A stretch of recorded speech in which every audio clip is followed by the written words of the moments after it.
So I am live. Apparently I'm live. Well, there you go.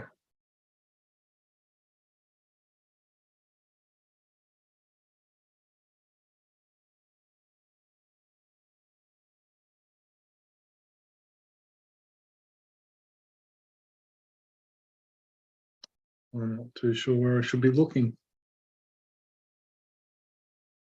Well, there you go. Looks like it actually works, folks. Sorry if I'm, looks like I'm looking at the screen. I'm not used to looking at a camera like that. So, are people in here? If you want to say good day down in the comment section, where is it? Chat box. Hello.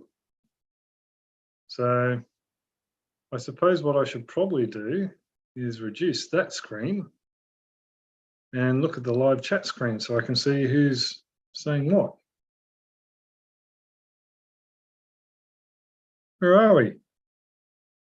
Bromley Hills, g'day. James, hi there. Time for a trim. Yeah. Shush, don't listen to Bianca. Ah, dear. So, tonight was a bit of a, decided to do a live stream. Hi, Nicola. Decided to do a bit of a live stream because we've had a pretty busy week here, just with bits and pieces going on. So this is really annoying. So I'm going to try. Got a new camera here today. Just excuse me while I play with it. Oops. As you can see, we're totally professional here, folks. Total professionals.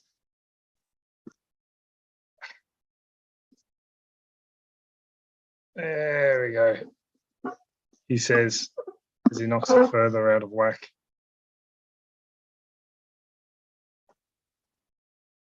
No, I'm still not looking at it properly. Anyway, from Southeast Oz, love all the vids. Cheers, mate. Appreciate it. G'day to Burley Heads. Hello, Ali. How's it going? Ali's on. Hi. Brad. Stephen. How's it going, Stephen? Oh, sorry, Stefan. Sorry. Should be wearing my glasses. In US, just a quick pop in before off to work. Cheers, mate. Hope you have a decent day at work. Got to look at the camera and not at myself on the screen. I'm sorry, I'm going to pronounce your name wrong. The stock. Your stock. How's it going? Slovenia. Philip. G'day, Philip. And yeah, it'd be interesting if you guys haven't voted already, if you could go up to the little poll I've put up there. I just wanted to know how many people actually have aquaponic systems and how many people tune in just to yeah, learn a little bit more or find out what aquaponics is all about. Missouri, g'day hubby J. Philip, I've already said. Stephen, lovely day. A lovely day. Thank you after seeing your beautiful. Oh, thank you. Stefan, yes, yes. I'm sorry. I've got a bit of lag here. I'm looking at myself on Bianca's computer, and I'm still picking my ear hole. Yeah. So there we go. Hey, does anyone have any questions? Feel free to leave your questions down in the or in the Serbia. Hello, Serbia. Turkey. Hello, Turkey. If you want to leave your questions in the little chat box, that would be fantastic, and we'll get to them. Stephen. Sorry, mate. G'day, Stephen.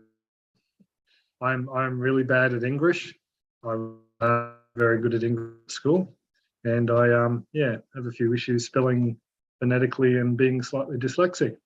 But anyway, there was a couple of questions. One's actually disappeared. There was one that was in the chat to begin with, and it was good morning to Massachusetts. There was one in the chat earlier. Oh, it's still on Bianca's. It's on yours, it's not on my screen. Leave my poll out of it. Oh, there we go. No, I still sort of covered it. And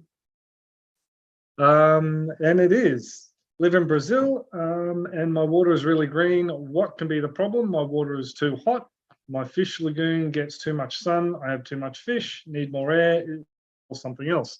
Now, to begin with, generally speaking, g'day, Two Fish Soup, Orlando, Rog. To begin with, generally speaking, what the issue is with green algae water is too much UV light.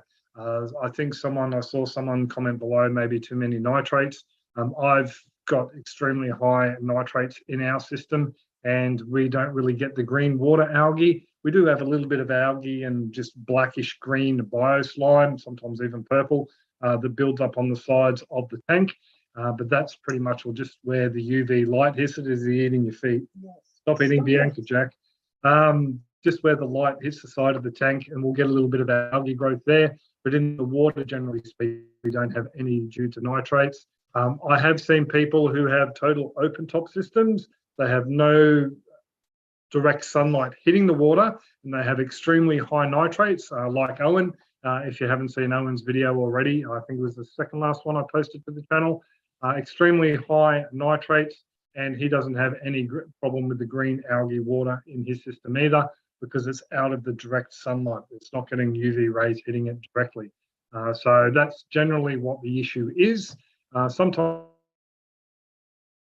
with our aquaculture system, which was a 2 IBC, 265 gallons each, or 1,000 litres each, we did have an algae issue with them when we first started cycling, and all I did was whack on a UV filter, and that pretty much, the UV filter was before the water went into the fish tank itself, after it had passed through the biofilter, and that pretty much all killed off any of the algae that was in the water, as well as bacteria, because UV killed bacteria. So that's why I had it running into the fish tank.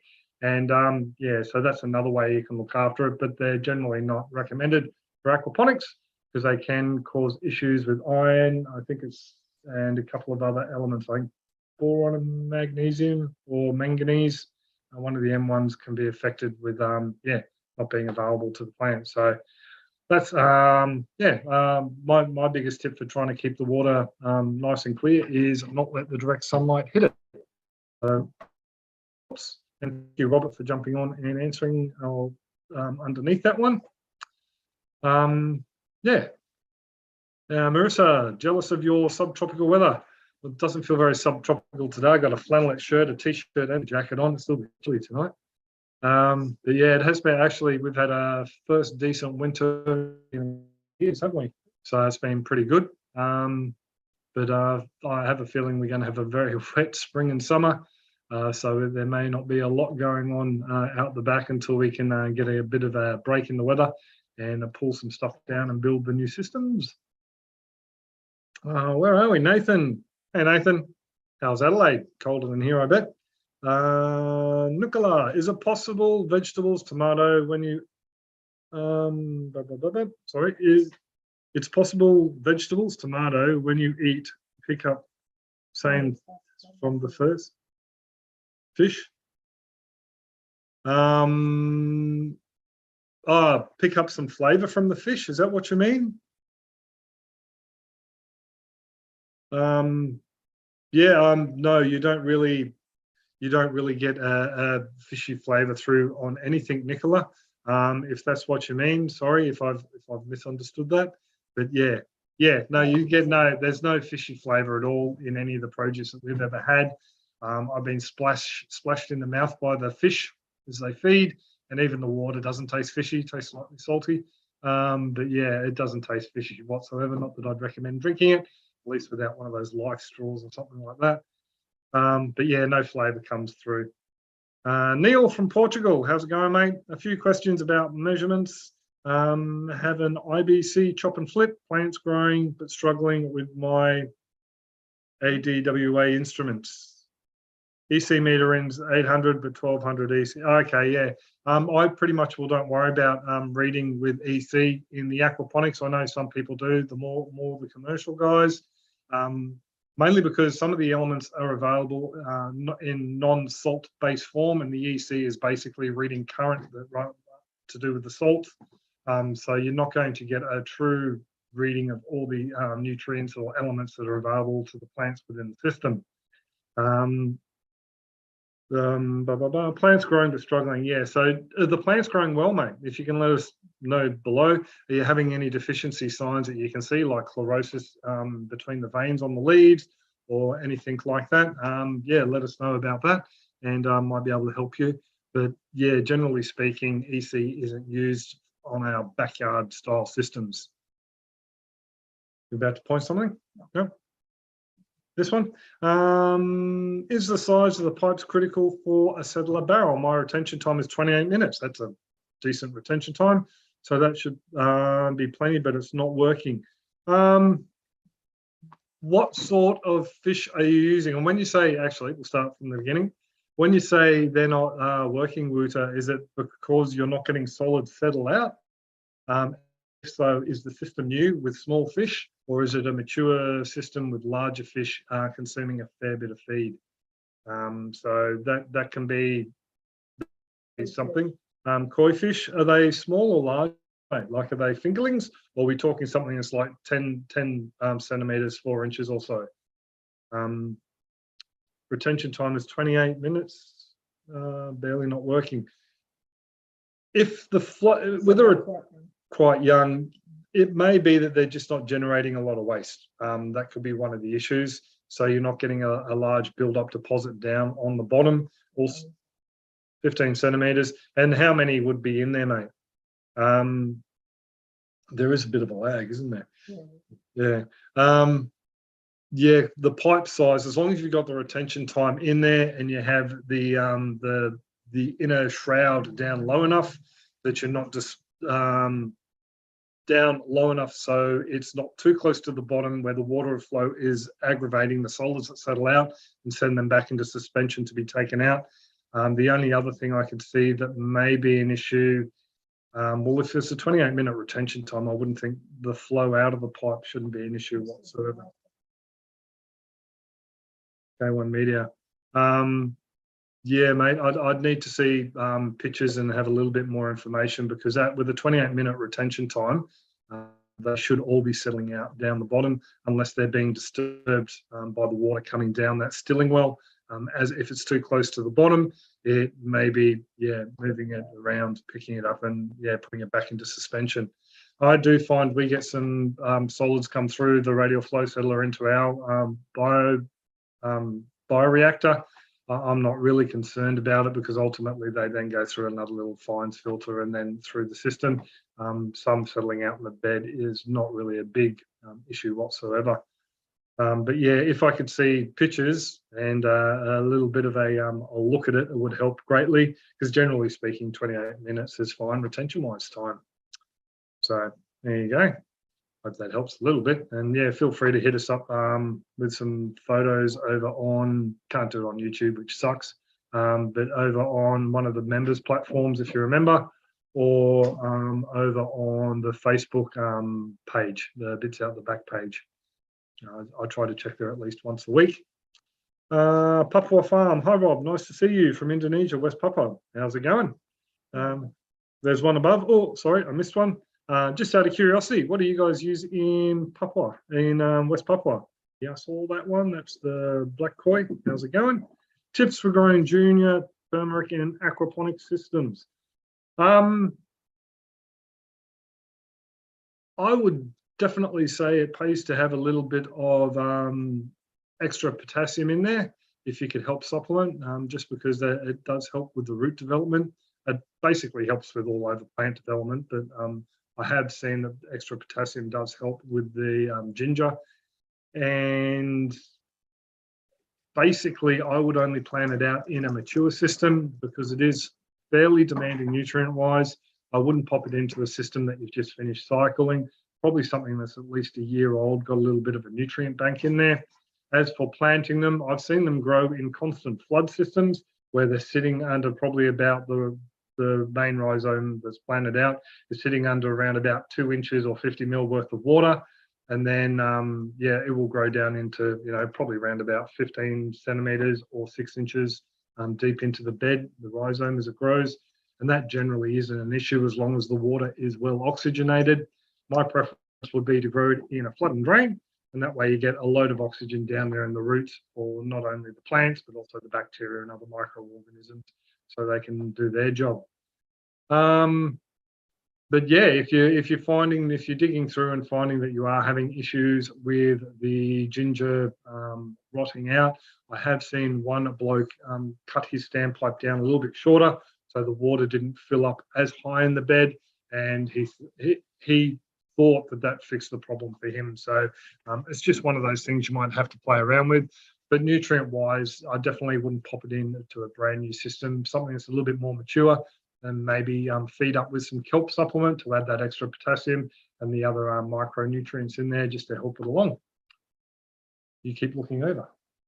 Is there another one? No. Oh, okay, fair enough.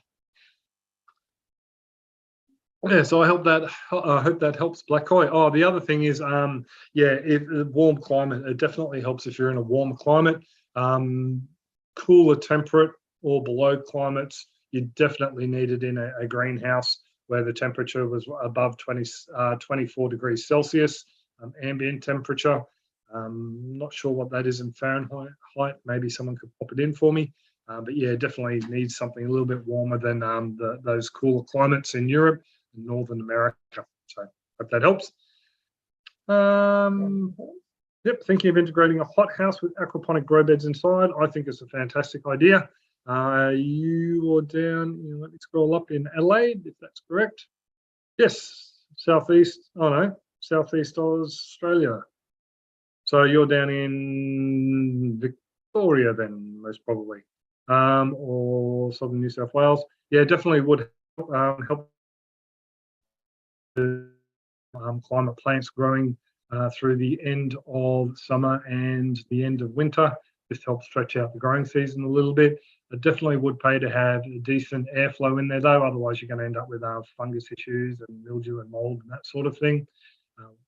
The other issue also can be pest control. If you get aphids or whiteflies or thrips or something like that, start off in an enclosed hothouse system, they can take over. So you've got to be on top of your integrated pest management.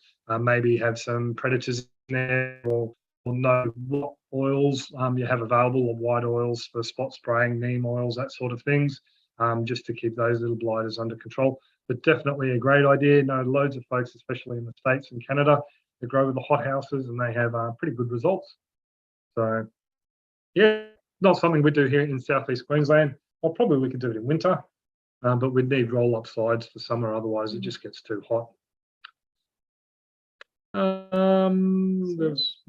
Oh yeah, thanks. Hang on. Can I send pics here? Yeah. Thanks, Rob. Hey, Nambia. How's it going? Potential video idea, feeding charts, how they work, and how to create your own. Yeah, that is a good idea. That's something I've also toyed with for the guide and the website, just to have a basic one up there.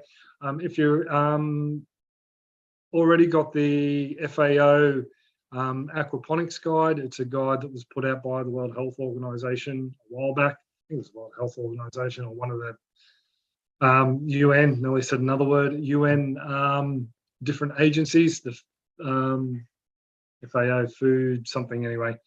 They've got an aquaponics guide, and in the end they've got different feeding charts. Some of them don't exactly add up because they got the same fish, a couple of different charts, and there are a few differences there. But there is that free one available, and I do have a method that I use for our fish, which is basically feeding to cessation. Bruce from Aussie Fish, g'day Bruce, if you've stayed up late enough to watch this. Basically, take a known weight or amount of feed, pop it in the tank, and keep adding a little bit until the fish stop feeding, and then weigh what's left over. Do it over 4 or 5 days, and that will give you an average. Then you divide the total eaten and divide that by the number of days, and that will give you an average of what your fish are eating at that point in time.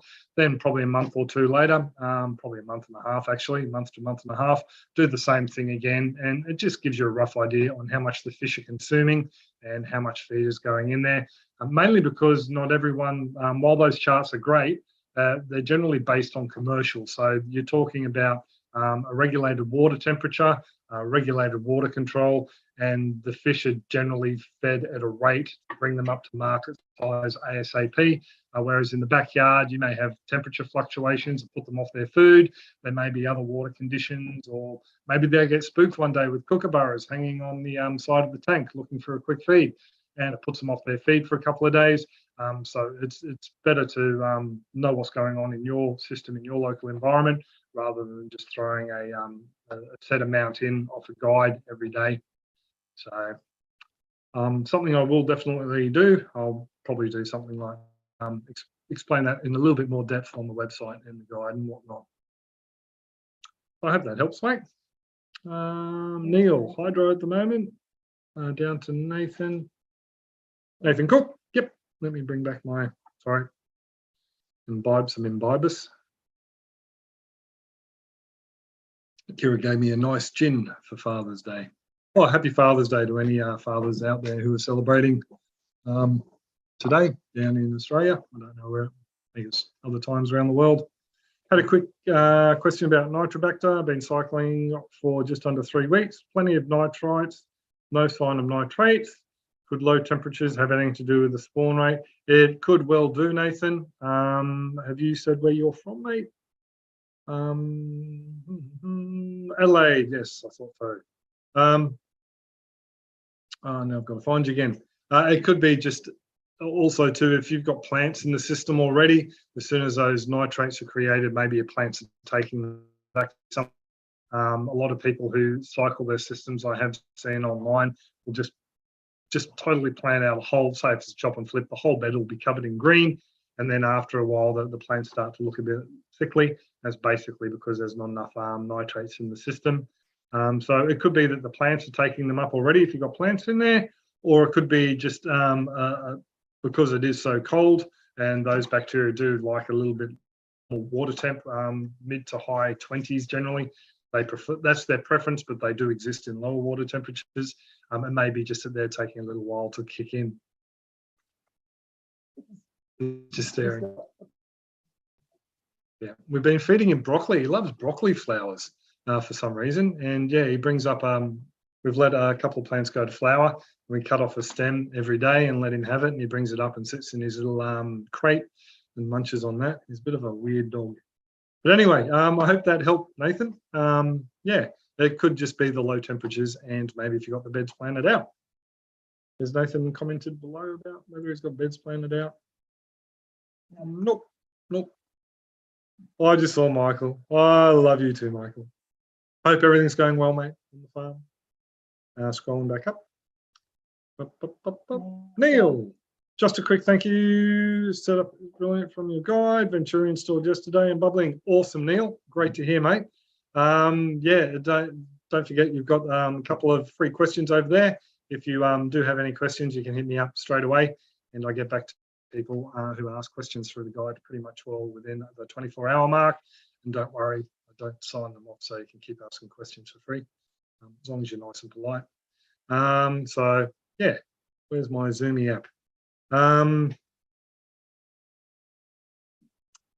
Thank you, Rob. Yes, it's past. Can you tell I'm tired? Hello. Hey, Rob and Bianca. I've been following your channel for a few years now, and I'm in the middle of my 4th iteration of my system. Welcome to the club. It doesn't stop, does it? Any thoughts on a pond as a sump and waterfall built into the system? No, I think they're a great idea. It's something I've had loads of requests to do, converting a pond into an aquaponics system. It's just one of those things. It's why I haven't done a lot of videos on IAVS and horticulture and NFT systems. If I don't have it, I'm not going to make a video on it because I'd feel like I'm just like one of those people who read some notes and, you know, pretend to be an expert. I'd prefer to actually do it before I do the video. But there is a pond on the way. It won't be an in-ground one, just a basic little thing that'll pretty much all similar to that, pump up to the bed and then act as a water flow back into the pond itself for aeration. I do think it is, totally doable to have the pond as the low point in the system, use it as a sump. Is it already a pond though, or something you're thinking about the design to make it a little bit aesthetically pleasing to the eye, have a couple of fish in there and that sort of thing?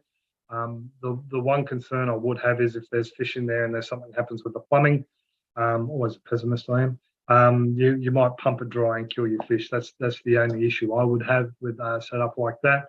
But yeah, no, I think it's a great idea, and the waterfall would definitely help with the aeration back into the system. Might be a bit in a warmer, hotter, drier climate, you might end up with a little bit more evaporation, just having that exposed waterfall over some rocks or just a free fall or something along those lines. But yeah, totally doable and something I'd like to do myself at some point. So hope that helps, mate. Who did? Oh, Rob. Hello, Mr. Rob. Almost talking in real time. How's it going, mate? Hello, Rob. Which one do you think is better, decoupled or coupled aquaponic system? I know a few people who have done decoupled for the backyard and ripped their hair out and had all sorts of issues with balancing pH and nutrients, and they ended up either coupling it back together or just throwing their arms in the air and walking away. Commercially, I do think it makes some sense if you know what you're doing on the hydroponic side of things. There's some people who are really switched on and have worked out the perfect aquaculture system and then moving it on to the hydroponic system on the other side, the beauty of which being if you do have massive deficiencies on the hydroponic side, you can boost it with the traditional hydroponic elements and run the system that way. Personally, myself, for a backyard with a small system, from speaking to Paul Van, and I think Matthias had a few issues as well, for smaller volumes of water. There was another chap who posted a couple of videos to YouTube who I've lost touch with as well a while back. I think he was getting a lot of information from Paul Van. Just with smaller systems, it can be a real headache to run them, but larger commercial systems, definitely something that maybe you should look into. But I would seek the advice of a professional. I wouldn't just do a course online and then just, think that that's it. I definitely look at contracting someone and getting some advice from a professional. So definitely think it can be done. Just the size can be a bit of an issue from what I've seen personally. Other people, feel free to let us know in the chat if you've had different experiences with the decoupled. Always willing to learn myself. Any thoughts on amendments for the soil in a true dual root zone setup? Especially those you can add later. Not really. I haven't looked that deep into it. Steve Razor from Potent Aquaponics would be the guy to ask those sorts of questions to. For myself, we use a premium potting blend that is claimed to have, I think it's 24 or 36 months, maybe even 12 months. No, maybe it's 18 months. Anyway, it's got a prolonged amount of fertilizer in there to grow your healthy veg. It's by Searles here in Australia. They're a fairly local place. They're just west of here, about an hour's drive west of here-ish. So with my potatoes and whatnot, I pretty much will just pop them straight into that potting mix, set that the bath bed, and away they go. They're looking fantastic. So they'll be harvested rather soon. But the true dual root zone, a lot of Steve stuff is growing in cocoa peat or other inert mixes, and then adding the nutrients into it. I think there was some I saw where he did soil blends, measured how much water is taken up by the soil blend before he actually puts it in the pot, and then uses a reduced amount of water to water the soil portion of the pot regularly. And he does amend different bits and pieces, but he's talking medicinal plants as well. So there's certain characteristics he's aiming for. So he's tailoring the nutrients for that. He knows a lot more about that on the plant nutrient side of thing than myself. like most backyard gardeners, the shotgun effect. You just throw something in there like sea salt or a kelp or a seaweed into an aquaponic system, and it's got a broad range of the micronutrients as well as some of the larger, more required ones, and that along some iron and magnesium supplementation and potassium if needed, and you're pretty much all laughing. So the dual root zone is something, yeah. But at the moment, I'm using the shotgun approach again with the potting mix, loads of nutrients in there. Oh, I also add some bacterially activated rock minerals as well from a local mob here called Garden Mate. What I use, the product I use is called Vegemate. I think they're Earth Life. The company, I could be wrong, but the product I use is called Vegemate. You can look it up online, and I think that adds a little bit of extra bacteria and microorganisms in there, and also those couple of essential elements that may not be available in the potting mix, because yeah, not all potting mixes are perfect, and I definitely don't think that one is. It's just the best of what we've found around for the price we can afford. So hope that helps, mate. Geez, I rattle on a lot, don't I? I was waiting for you to say yes, you do. No. Yenna, hello there. For a small family of 4, is it necessary to set up a system on an average scale? For a family of 4, you wouldn't have a small system. You would have a fairly decent size system. I think Mr. Hallam worked out that 23 meters is what you need, or 21 square meters is what you need. I've seen other people who say they've done it with a lot less, but it also depends on what you're eating. I know people like ourselves. I see everyone growing tomatoes and those sort of things in the systems.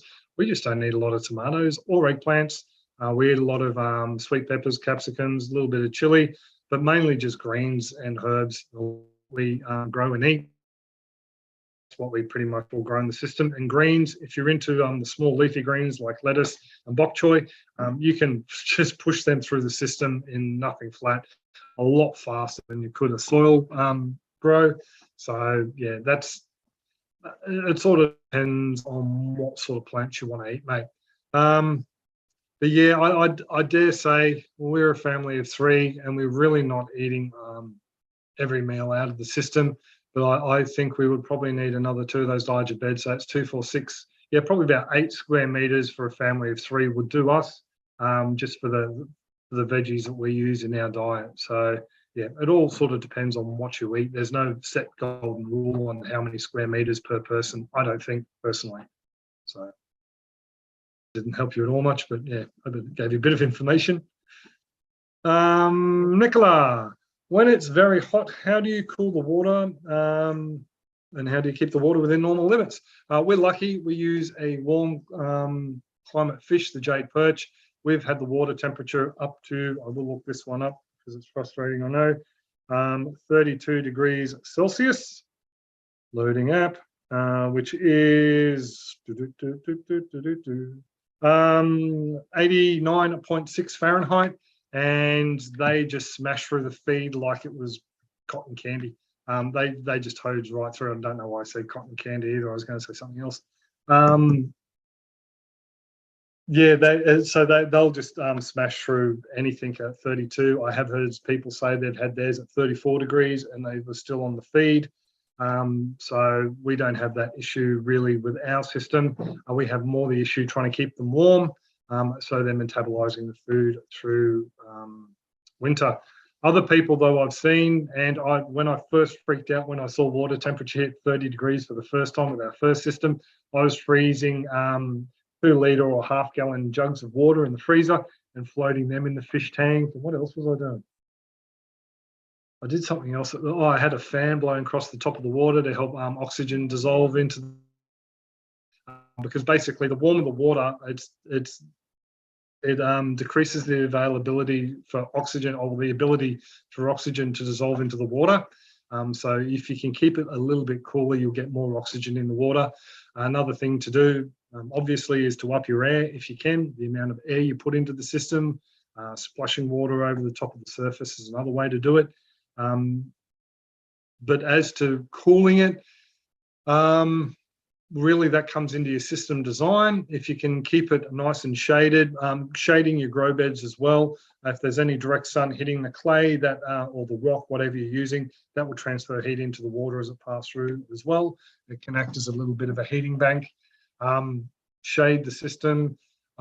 If you do live in a hot climate, I've been talking to a couple of people recently on consultations who live in Arizona, and if you can bury your tanks into the ground, you're going to get some of that thermal heating and cooling effect. Heats it in summer, keeps it, or basically the soil keeps a more constant temperature. So you're keeping the water theoretically at a more constant temperature. That can help some. And people go to the extreme. There is a fridge electrician or mechanic here in Australia. I still love his system. It's on the Backyard Aquaponics forum. And he was a fridgie, and he had his trout in an ex-commercial freezer that he rigged the thermostat to keep at a certain temperature. I think it was around about somewhere between 12 and 14 degrees or something like that, all through summer down in Victoria. So he had trout on the feed all year round, but that's a bit extreme. I suppose if you've got a solar system like Mr. Owen, you could probably rig up a little fridgie system. Owen, if you're watching, fridge system, what do you reckon? Keep some trout in there. But yeah, it all comes into your design. Definitely shade, keeping the sun direct off the fish tank, maybe burying it in the ground if you're in a climate that is very hot, and yeah, shade. So hope that helps, mate. Have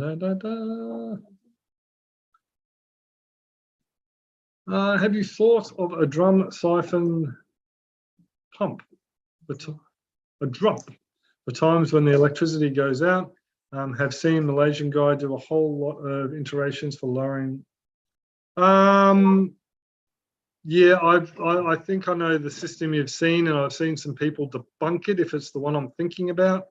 They're talking about an energy-free pump. I will look it up though, and I'll actually copy that and put it in a new tab, so I don't forget to look it up tomorrow. Drum YouTubes. I spelt that wrong. Not Trump. Jesus, I've had enough of that Muppet. Trump. Okay. Yeah, I'll look at that tomorrow. And yes.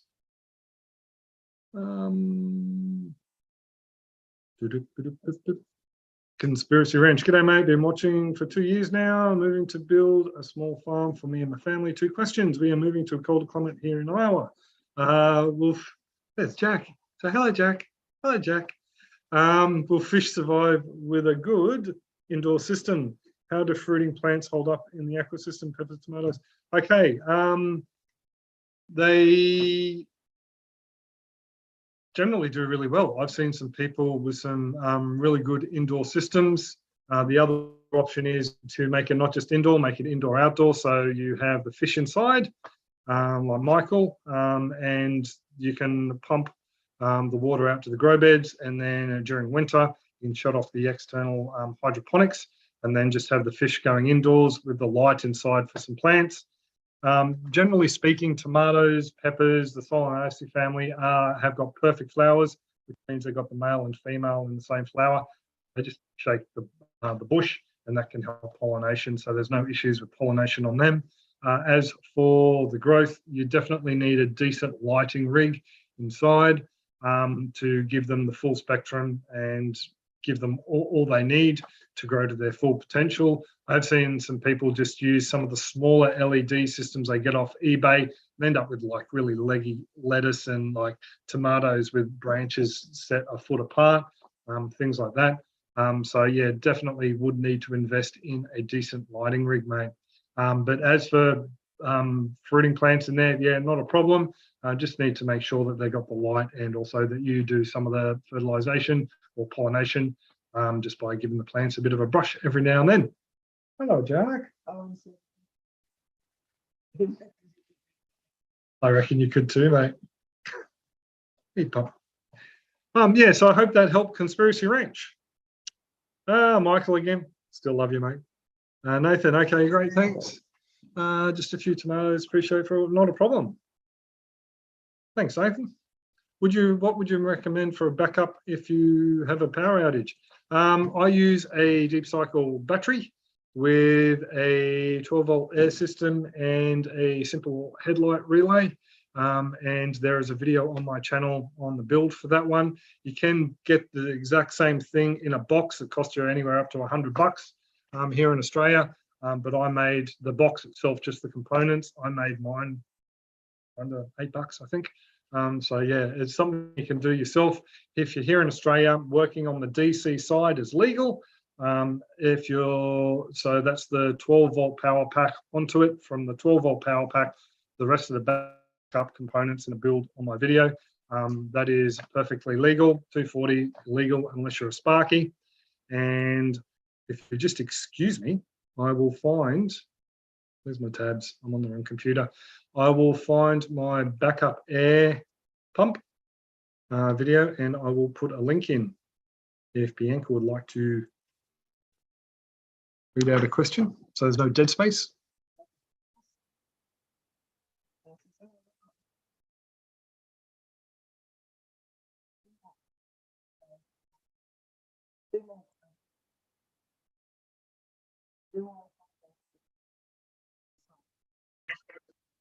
G'day folks, it's Rob here. Noisy bugger. Where am I now? So, can you please repeat that? I'm tired. Backup air. Let's make that backup air, shall we? There we go. There's a link down the bottom for the backup air, mate. Didn't paste it. Yes, I did. Backup air. Yes. Chop and flip. I saw this somewhere else, I thought today, maybe.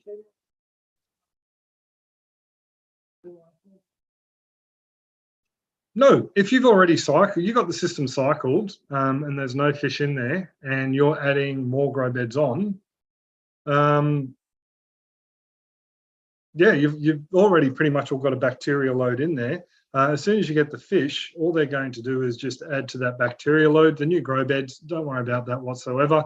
When you put the fish in there, you're only going to be planning out one grow bed anyway. You really won't have a lot of nutrient in there unless you've got a massive farm and you're getting 10,000 fingerlings.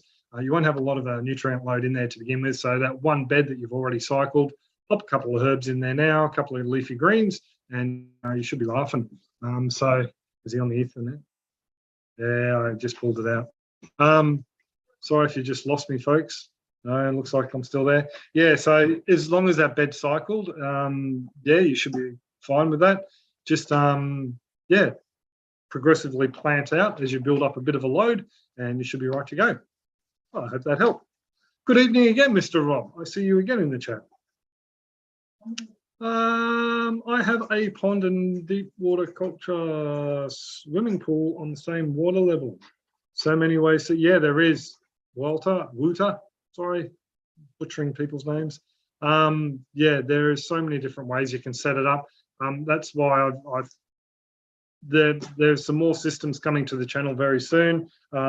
Things that other people have already made. If you want to go over and check out Survival Podcast, Mr. Jack Spirico, he's got a very basic flood and drain system he uses with primers and pumps. That's a system I'm going to make up, give him full credit, of course, and try and get the word out there that there is more than one way to skin a cat, so to speak. So many different ways to hook up aquaponics. So yeah, and a pool would be awesome. A pond, a deep water culture swimming pool would be awesome. You'd need one heck of a fish load though to get enough nutrients in the water.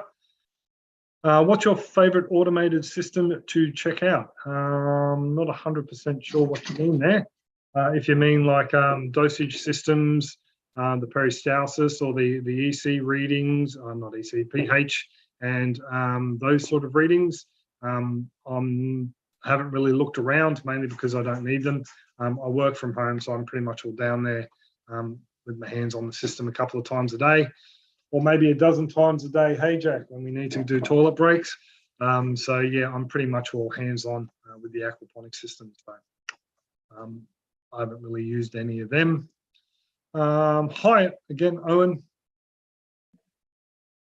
Bilal, my original fish tank was the pond, but modifying it to now be the sump with a higher fish tank. Always had my pump higher than the bottom of the water. Yeah, okay, fair enough. Yeah.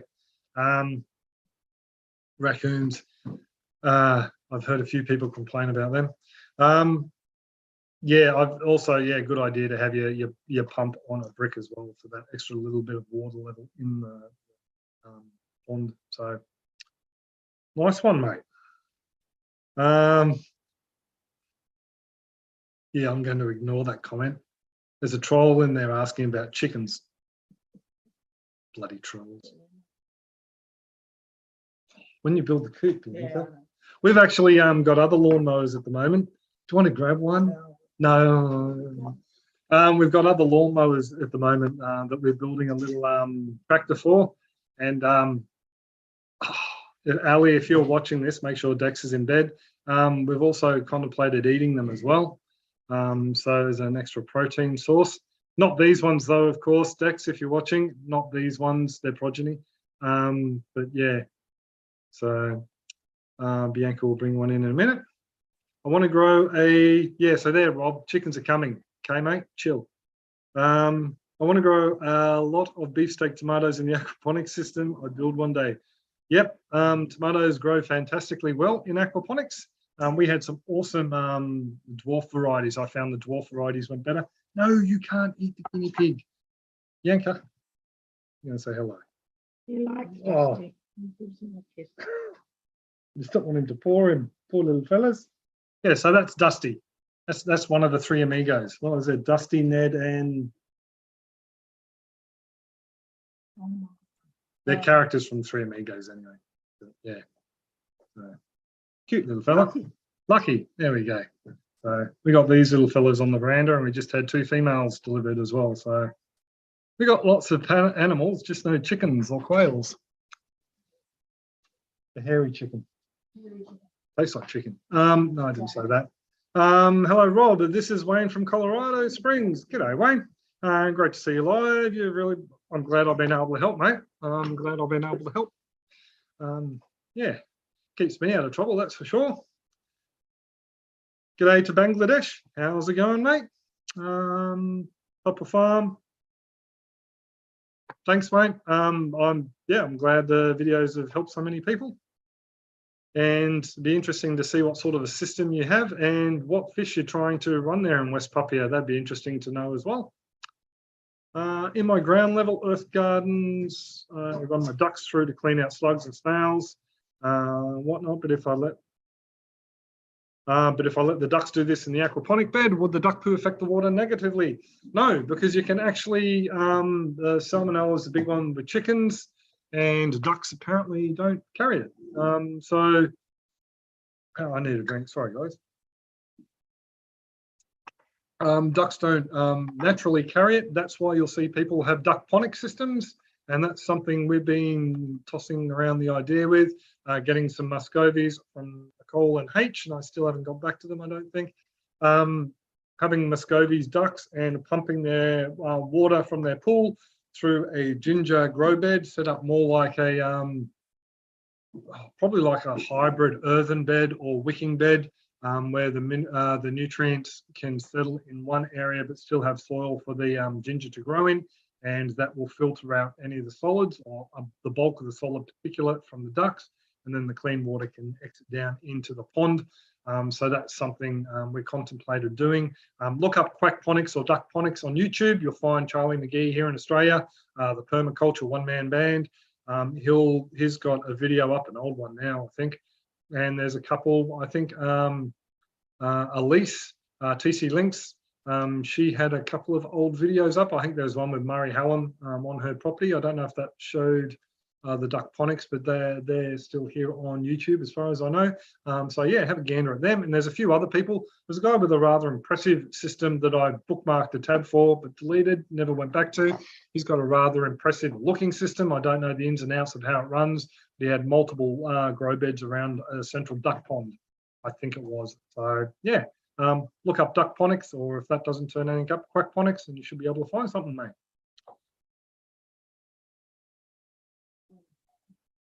Yes. Indica, doggo.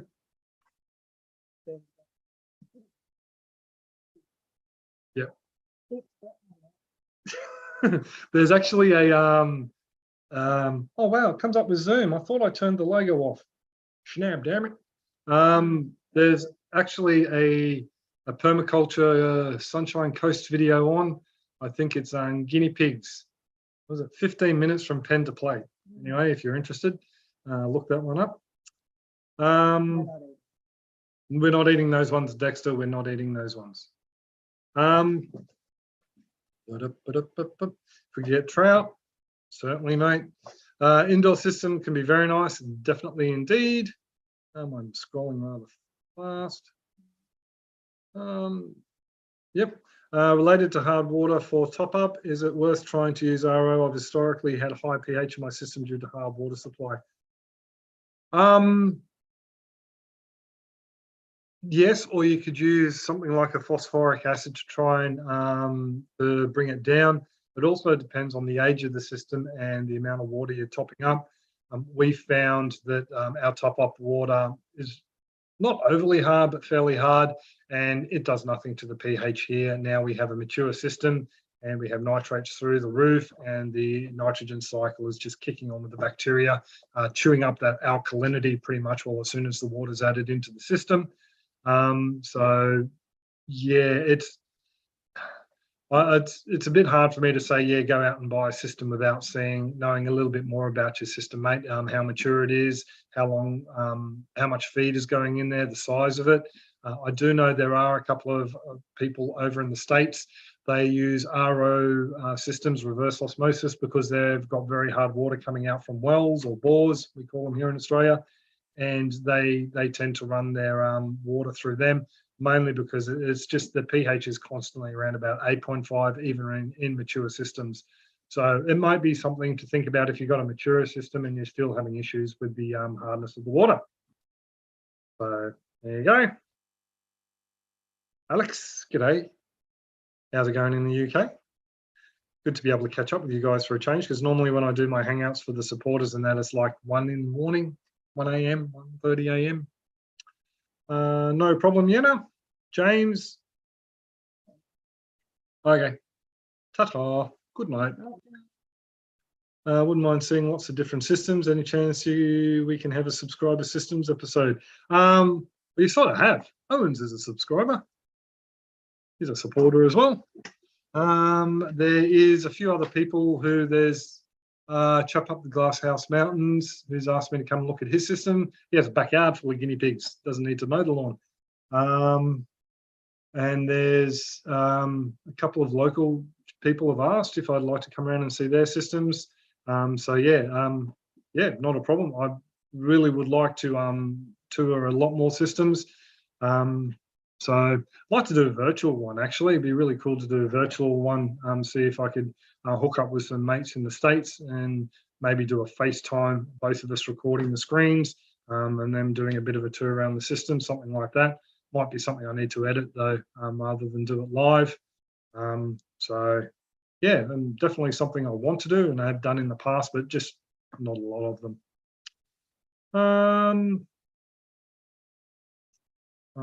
Indica Doggo, fish are doing good, except for that one last week. And yeah, I wouldn't know about that. Don't know about the barbecue of them. My chickens have gotten on and into the media beds. We ate the food we grew in there, no problem. Yeah, like it's just a blanket warning, because apparently when I give out information that's bad, people abuse me. Because I'm on YouTube and I should know better. I've seen chickens scratch through grow beds and pull out worms on a very impressive system here in Ipswich. It grows higher trees taller than a double-storey house, and even filmed the chickens scratching through the blue metal and picking out worms. And they laughed and joked and said, yeah, they same thing. They add extra nutrients to the system. But yeah. Larry, I want to make sure you see this. Thanks for your expertise in sharing. You've been an inspiration. I'm moving straight from home. Nice one, Larry. I hope the move works well for you, mate. Are you here in Australia or overseas? Be interested to know that. My chickens have gotten into any comment on Aeroponic systems, Larry, again. They appear to work great. If you haven't seen my video on Owen's system, go and have a look at that a couple of weeks ago. Really impressive system. And not only that, he's actually the chap who's commented just below. A Turtleponics comment by now. Yes, normally. I don't want to say too much because I haven't run a system, like I said before, but from what I've seen other people, I've seen people say they're the savior of humanity. They're going to feed the world. I've seen other people say they've run one for a while and they're still getting nutrient deficiencies, admittedly not as much as they had previously, but they are still getting nutrient deficiencies and they still need to add things in. Some people will claim, just like some people claim with aquaponics, you don't need to add anything in but fish food. Again, there are some nutrients that just aren't present in the fish food, so the plants can't get it for a start. They don't magically appear. And not only that, the fish will metabolize some elements within their feed, like potassium, and they will hang on to it and not pass it through. So therefore, the plants may need, depending on the plant you're growing, may need a top up here and there. So, but as for biofiltration and solids filtration, I think they're the bee's knees. And definitely we'll be adding one in, much like Owen, to look after the solids waste from the system, because that just cuts out your radial flow settler and the biofilter if you're going to run one of them. So definitely something I'm interested to do. Anything to make less work around the system, I'm all for that. So that's one of those things. You also do need to, sorry, I've got a really itchy foot. One of those things, you need to find the right particle size sand. If you hop on the IAVS website, if you look that up, it's run by Gary Donaldson, another Queenslander in the southeast here. He's got all the information on starting a system and particle size and percolation tests to work out how well the sand drains and that sort of thing. Sorry, I actually need to go grab a spray. I'll be back in a minute. Bianca, song and dance time, please. Song and dance. Come on, come on.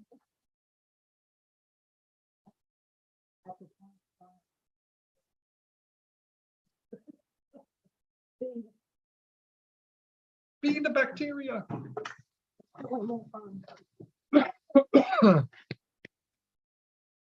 Sorry, folks.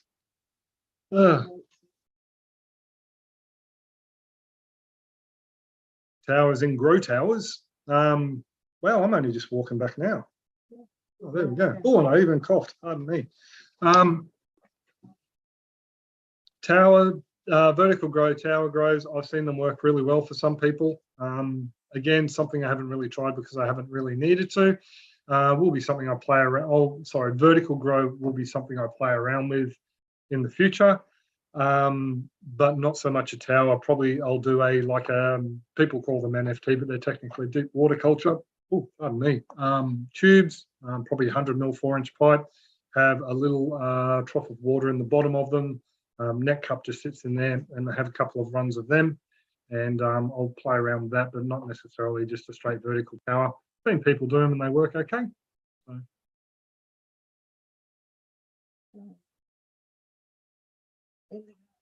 The loop siphons, yep. Just scroll down too far. Yeah, I had problems with the loop siphon. Sorry, I couldn't get them to run. I was trying to run them out of the bottom of the bed from an existing bell siphon fitting. What are they called? Not barrel union, bulkhead fitting. And I couldn't get it to work properly. I had all sorts of issues with it initiating and cutting out. Bit of a tennis ball. Oh, that's the scrubbing pad from the shower he grabbed. Jack likes to eat random things from around the house. Yeah, loop siphons. Yeah, I had a few issues with them kicking on and kicking off, turning off. If they work for you, they work for you. I've got no problems with them whatsoever. I have had some people, when I first started out, set up some in the bottom of some cut blue barrels. So they used the bung hole from the blue barrel and then ran the loop siphon out of that. And they had problems with the roots growing over where the water came through to the loop siphon. And when I saw that, I pretty much all decided that it is a bit of a flaw. You still need something in there so you can monitor the root intrusion for the drain of the loop siphon. So that's why I pretty much haven't really looked into a side mounted loop siphon, just one I was playing around with on a bulkhead on a bell siphon. Mr. Mark. Okay, Mr. Mark. I come from Chinese, but I cannot speak English. Well, if I was any faster at typing, I would do a Google Translate, but g'day. Yeah. I was trying to quickly think how to say hello in Chinese, and I can't remember. Sorry. But g'day. How's it going? Indica again.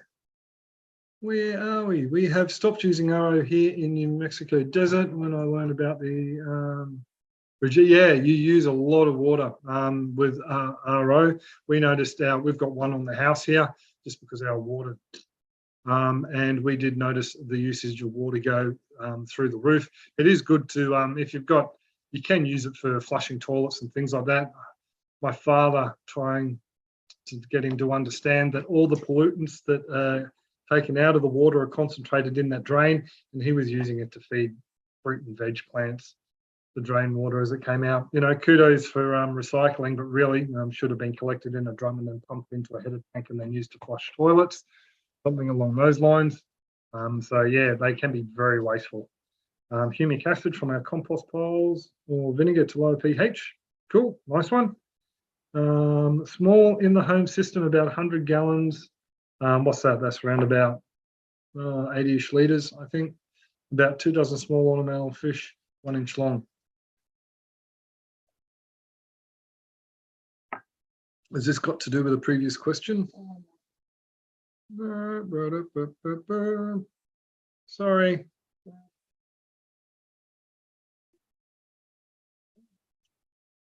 Algae slow water exchange.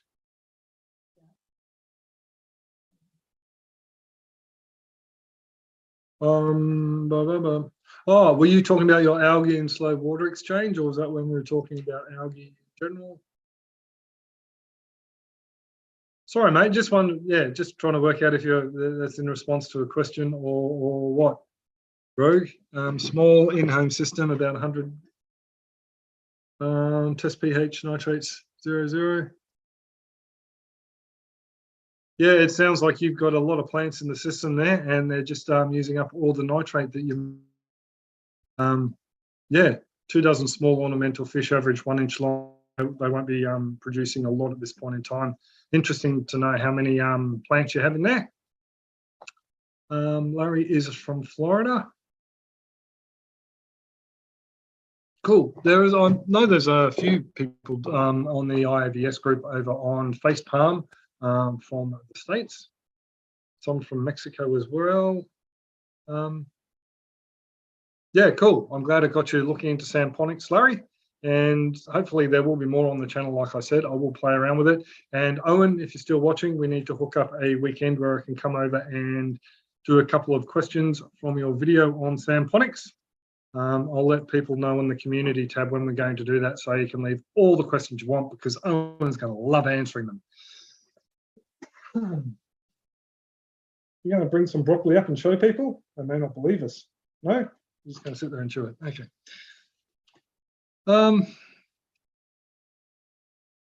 Bjorn Landia, not a problem. I'll take care of the UV light next week. Cheers, mate. Not a problem.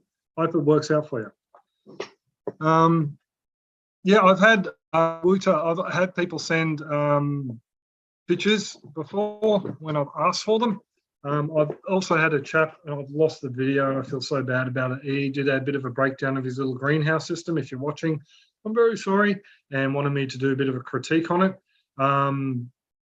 Yeah, but unfortunately I just lost it. I got just been smothered with a lot of other stuff going on this year. Fantastic. So yeah, it's just one of those things that slipped by the wayside. Vicky Brett, how's it going, Brett?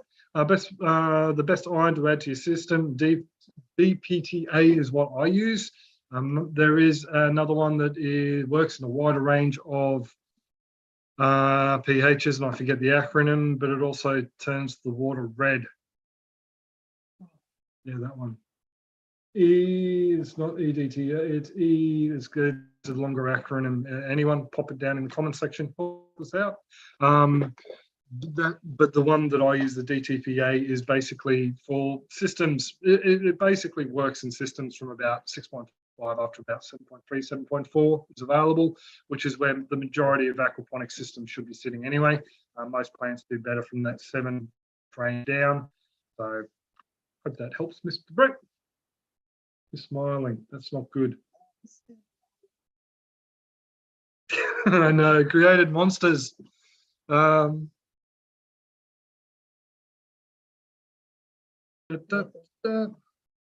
Dutch buckets, the barrels, more barrels than yeah. Nathan said, how did you go with your Dutch buckets system experiment from years ago? How did the yields compare with flood and drain beds? They were actually large 200 litre 50-gallon drums cut in half, had ginger in them, and I had other bits and pieces in them. They seemed to go fine. Beetroot did really well on them. They seemed to go fine. I did have problems in the beginning though when the plants were small, trying to distribute the water because it's such a large thing. I think if I just done them on a just a dripper straight at the base of the plants, they would have been better. With the ginger, I was just concerned that having water covering the ginger all the time at that point in time, hadn't had a lot of experience growing it at that point. I was concerned that it would cause some rot with the ginger, so I had it off to one side. Ginger was a little bit slow out of the gate.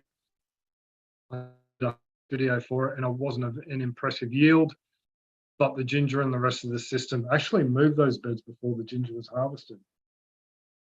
Did I keep them? No, I kept them as a Dutch bucket or Dutch barrel after they were moved as well.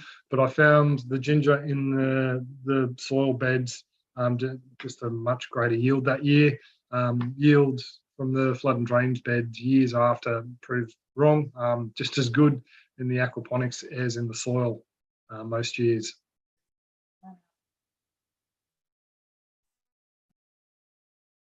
Yeah, I'd say just trying to find a way to disperse the water if you're doing multiple plants in there is the biggest drawback, mate. Like I said, with the Dutch bucket, normally you've got the dripper right at the base or within the root zone of the plant.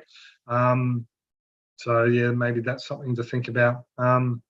Yeah, so just trying to think how you go about it. Unless you get one, like make up a ring, get some decent irrigation pipe, make it in a ring with a T fitting, and then have the water coming in holes and have that sort of in a central position. Might be something to think about. You'd need a blue stripe irrigation pipe too for that. Maybe even make up a square with 90 degrees.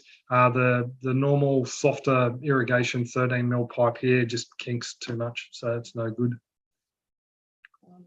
How long? Thank you.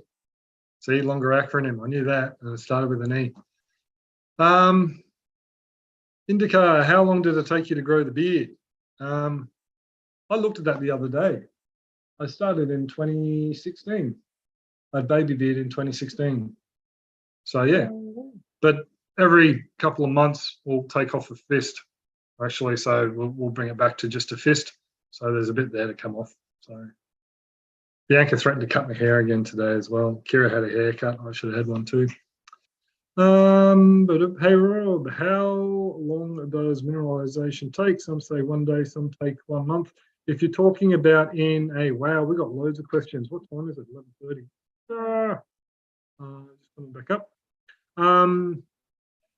Mineralization. Well, if you're talking about mineralization from ammonia to nitrate in a cycled bed, should be fairly quick. My understanding is that nitrites are pretty much almost what we would consider instantaneous. Ammonia can linger a bit. That's why in some systems you'll have persistent ammonia up to 0.25 milligrams per litre or parts per million. Other people say you're supposed to have zero ammonia. Sometimes it just takes a little bit longer for it to convert through. It's just the way it works. Don't shoot the messenger. But for mineralization in an offline mineralization tank, I was taught in a course I did with Mr. Chatterson that it can take anywhere up to months. It depends. 30 days is generally a good rule. Couple of months, depending on your climate, the temperature of the water, obviously the biota, the bacteria, and the whatnot in there are going to do better at their peak water temperature. So yeah, with my system, it's it would be mature to a point at the moment, but I'm constantly adding new stuff in, letting it bubble away for a week, let the water settle on top-up day for the system and radial flow cleaning day, take out the decant off the clean water and then add more muck in there. So that muck I added in the week before may have not broken down, but the muck I added in there, what is it, 8-9 months ago, that definitely would have been processed to a point. So that's why those systems, you can pretty much start using them straight away, because you will get some breakdown happen instantaneously, but the complete breakdown can take anywhere up to a month, depending on climate, oxygen requirements and that sort of thing. So yes, hope that helps. Michelle, g'day Michelle. Just started aquaponics class at a college. I was wondering if you have a video on a clarifier and the parts he showed us, but I want to stay ahead of the class. If you mean a radial flow settler, yes, I do. I will even look it up now. Actually, no, I won't. I'll go to this one. No, I won't, because that's this one, and that's the live stream background. Oh, here we go. I have a playlist. Actually, Bianca, can you look it up? Just radial flow settler playlist. If you go to my channel, it should pop up, and just pop it in the chat. I've got a playlist there that has the current builds. Now I can't find you, folks. Where are you? There you go. I have a playlist that has the current build, which is a 200 litre, 50 gallon jobby, and for handle flow rates, 2,000 litres or what's that, about 500 gallon-ish, no problems whatsoever, for about a 3 to 4 minute retention time. It's got the build and it's also got an explanation. Yeah, it's a playlist. Yeah, playlist, because it gives the explanation as well as some other filters in there as well. So Bianca will pop that in the chat down here. When the video disappears after we end it later, it will pop up as I'm going to leave it up for the video for the week. And this chat should pop up as well. So how to do yep, you can do that one. There's a couple of filter playlists. So just, oh, that's really frustrating. Yeah, I'll get a list and I'll do it now, because Bianca needs to be in my back end of my YouTube channel. That'll be a video playlist. Is it? Sweet. You are skillful. You put up with me. You're very talented. Now I've got to find the chat again. Hello, chat. You've lost your space. Yeah, so I hope that helps. Sorry, Michelle. Just drifting and waffling here.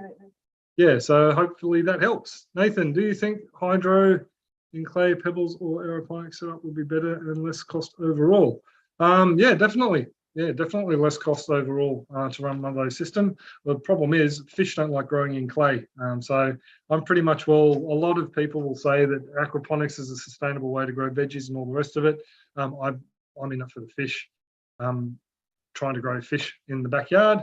And if you want to just pump out the veg, you want to grow a nice healthy veg, you can use hydroponics. That way you don't even need clay, you don't need any mineralization really at all. You can just straight NFT or deep water system, DWC, deep water culture, or raft systems. There's organic hydroponic nutrients out now if you're concerned about that.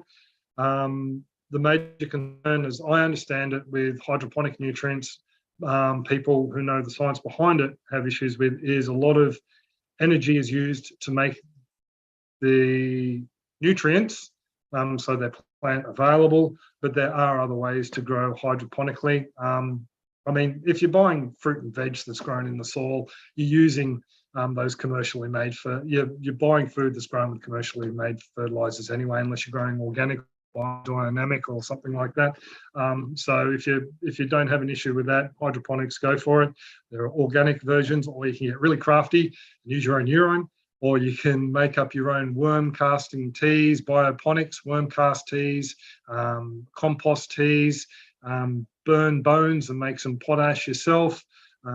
There's all different ways. You can use the vinegar and eggs eggshells to make calcium, plant available calcium. There's all different ways you can make up your own nutrients. Look up bioponics online. There's a few people doing it. The one guy that I started following doing it, he used big like pipes cut in half. He actually has fish in his bioponic system because they look after the mozzies and stuff like that that set up shop or potentially could set up shop in his reservoir. He also did use media in his beds because he used them as a biofilter because of what he was adding in. So like with urine comes out as urea, transferred into ammonia, then the ammonia transfers all the way through to nitrate. That's, yeah, so yeah, look that up if you're interested. Larry, my property is sloped. I'm considering putting a sump at the bottom and using a switch to trigger a pump to move it back up the hill. Yeah, if you're running like our system, the pump runs 24/7, so I wouldn't worry about that. If it's a larger system, I would probably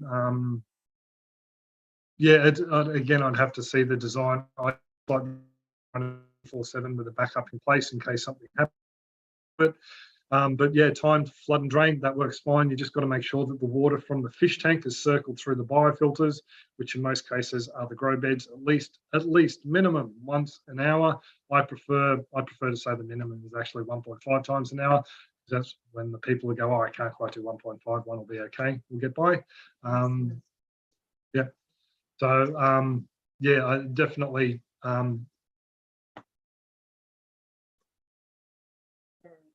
yes. Yeah, so yeah, if you can run the water through there, the fish tank at least 1.5 times an hour, the fish will love you for it. It just means they end up with cleaner water. That's pretty much all the only caveat I have on that. Using pump switches and solenoids and things like that to time the flow of water, all hunky-dory, just as long as the fish are taken care of as far as I'm concerned. Nathan, Larry, running ebb and flows, make sure the overflow doesn't get clogged. Yeah. Michelle, I saw you're feeding.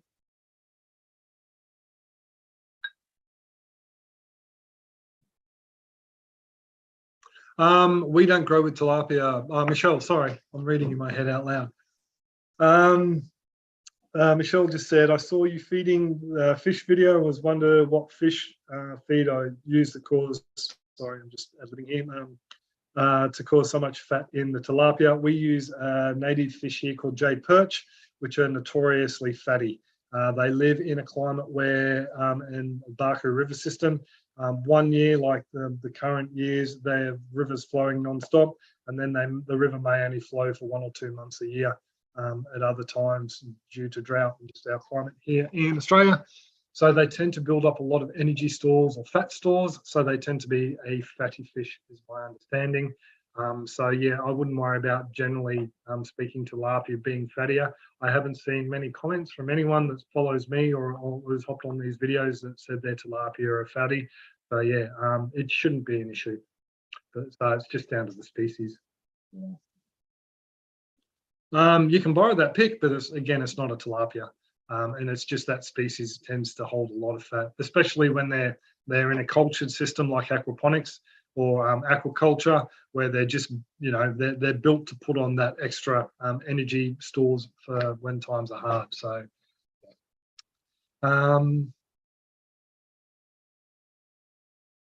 we didn't even think about using the injection water as grey water. We just got rid of that. Yeah, well, there you go. Hope that helps. Stefan, how's it going, mate? G'day, happy streaming. First time popping in when you're alive. Yeah, well, we deliberately did it later because we have a lot of folks from overseas.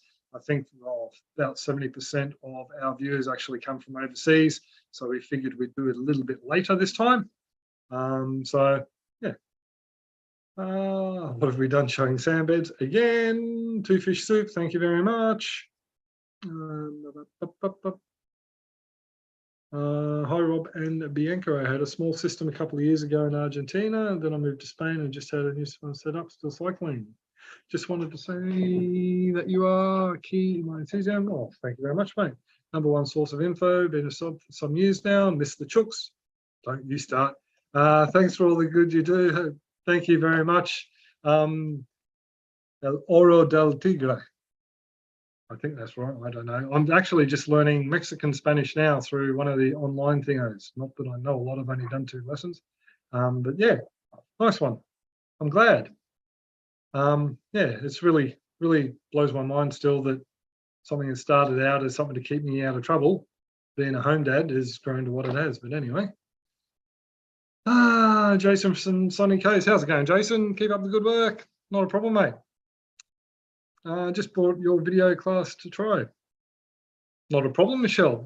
If you have any questions, a little place down there where you can ask me questions, and I'll help you out where I can. Hopefully, I'll be able to help out with all the answers. If I don't, oh, by the way, I don't profess to know everything. Anyone who buys the guides or does the consultation with us or asks for my help on here, if I don't know it and we get into it, I go away and find out, because I want to learn as well. There's so much I've learned just by answering questions from other people. It's how I like to learn. More practical applications for it and helping other people. So yeah, don't know everything, but yeah, thanks for the questions, because you're helping me learn.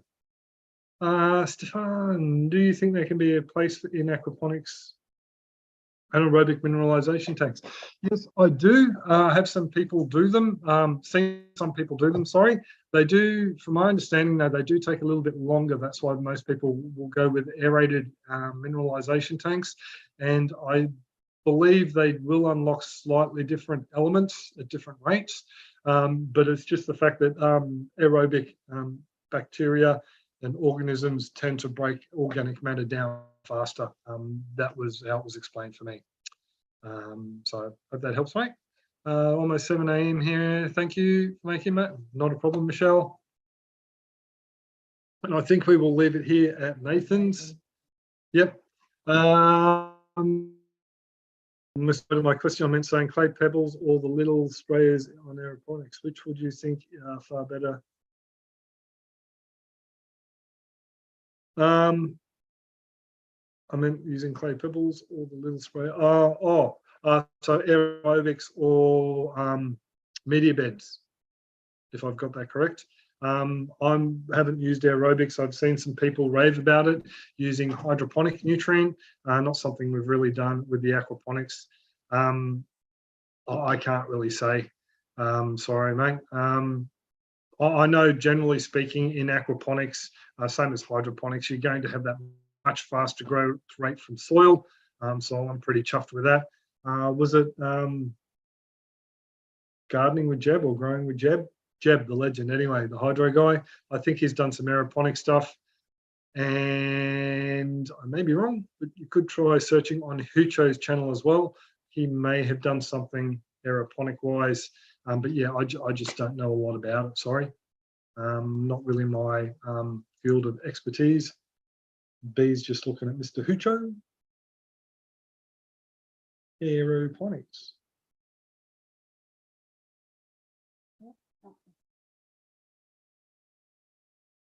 How to build an aeroponic system, part 1. Sprinkle ponics with Hucho. So there you go. Do you want to grab and fog ponics? So there you go. Hop over to Hucho's channel. G'day, Hucho. Yeah, go over and have a gander at Hucho's channel. He's another YouTuber from Southeast Queensland. I'll send. He's up a bit. He's up a bit from Southeast Queensland. Top bloke. Met him in person. Makes a mean brew. Yeah, he's done bits and pieces with that. So suss him out. So there you go. The gin's almost gone. The gin is gone. It is time for me to. I'll do a little bit of a sprig. It's almost midnight, is it?